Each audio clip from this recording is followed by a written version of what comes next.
हज़रत शुएब अलैहिस्सलाम अल्लाह के जलील क़द्र नबी थे, जिन्हें अल्लाह ताला ने कौम मदीन की तरफ भेजा था। मदीन के लोग एक खूबसूरत और ज़रखेज़ इलाके में आबाद थे, मगर उनकी आदतें बहुत ख़राब थीं। वो नाप तोल में कमी करते, लोगों का माल धोखे से खाते, रास्तों में बैठकर लोगों को तंग करते और अल्लाह के बजाय दूसरे झूठे माबूदों को पूजते। हज़रत शुएब ने अपनी कौम को बहुत नरमी और मोहब्बत से समझाया। फरमाया कि ए मेरी कौम, इंसाफ के साथ नाप तोल करो, लोगों का हक ना खाओ, ज़मीन में फसाद मत फैलाओ और सिर्फ एक अल्लाह की इबादत करो जो तुम्हारा रब है।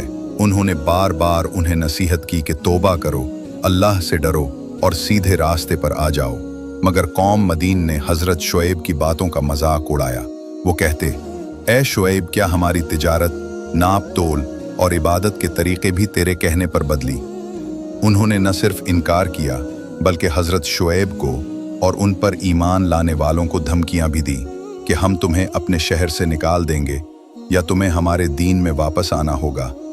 हज़रत शुएब ने फरमाया कि अगर मैं तुम्हारे दीन को नापसंद करता हूँ तो कैसे वापस आ सकता हूँ?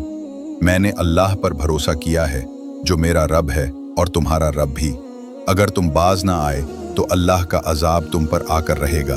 बिल आखिर जब कौम मदीन ने अपनी सरकशी में हद पार कर दी तो अल्लाह ताला का अजाब नाजिल हुआ। एक ज़ोरदार चीख और ज़लज़ले ने पूरी बस्ती को हिलाकर रख दिया। सुबह होने तक सब लोग अपने घरों में ऊंधे पड़े थे, उनमें से कोई भी बाकी ना बचा।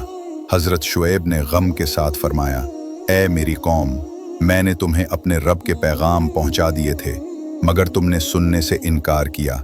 अब मैं तुम्हारे हाल पर कैसे अफसोस न करूं?